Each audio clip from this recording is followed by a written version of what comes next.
بنفضل نقرا كتب كتير ومش بنفتكر حاجه، ولو حد سالني على اي معلومه جوه ده هفتكر قشور بس من المعلومات، ممكن اكون نسيت اصلا الكتاب ده بيتكلم عن ايه. زي كتب المدرسه كده. انا عمر ابو رزق وجاي اقول لك ازاي نفتكر اي حاجه بنقراها او بنذاكرها. اول حاجه انك تركز في الحاجه اللي بتقراها، وكنا اتكلمنا في الحلقه اللي فاتت عن التركيز، ولو ما سمعتهاش فانا هقول لك ان التركيز بيكون انك بتتخلص من كل المشتتات اللي حواليك، وقلنا الكلام ده كله وشرحناه في الفيديو اللي فات، والفيديو ده هتلاقيه تحت في الديسكربشن، اما تخلص الفيديو ابقى اسمعه. وتاني حاجه بقى انك تعلمها لحد تاني. عن نفسي انا بعمل كده طول فترات حياتي. في الثانويه كنت بشرح لاصحابي هنا على القناه مسائل فيزياء، افتكر ان انا في ثالثه ثانوي كنت بجيب الحاجه واشرح لها عن الفقه والتوحيد والحديث وتفسير القران لان كنت ازهري. وبرضه في الجامعه كنا بندخل ديسكورد كلنا ونشرح لبعض الماده، يعني بنستكشفها بمعنى اصح. اي حد حضر اي محاضره او عارف اي معلومه كان بيقولها لنا، وبكده المعلومات عندنا كلنا تثبت، سواء انت سمعت معلومه وجيت تشرحها لنا او انت اوريدي حد شرحها لك. وتالت حاجه انك تكتب المعلومه اللي انت بتذاكرها، ومش شرط اللي انت كتبته ده تحتفظ بيه، حتى لو هتكتب في ورقه قديمه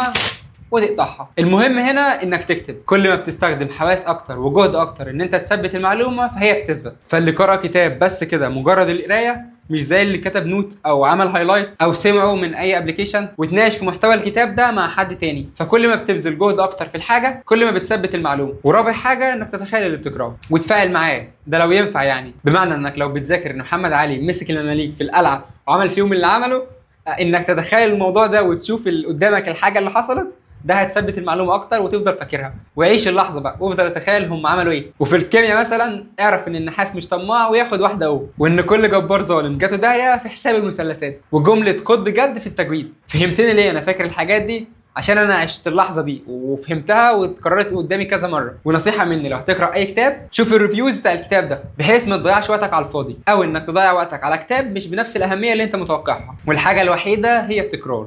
التكرار ثم التكرار ثم التكرار ثم التكرار. وده كان فيديو بسيط اتمنى يكون ساعدك. وكالعاده لو عندك اي صاحب يستفاد من المعلومه دي حاول تبعت له الفيديو، وما تنساش تكتب اي كومنت عشان ده بيفرق معايا نفسيا وجسديا. وده كان الفيديو السابع من سلسله خطوه للتغيير. اتمنى الفيديو يكون ساعدك. انا عمر ابو رزق وبتمنى لك التوفيق.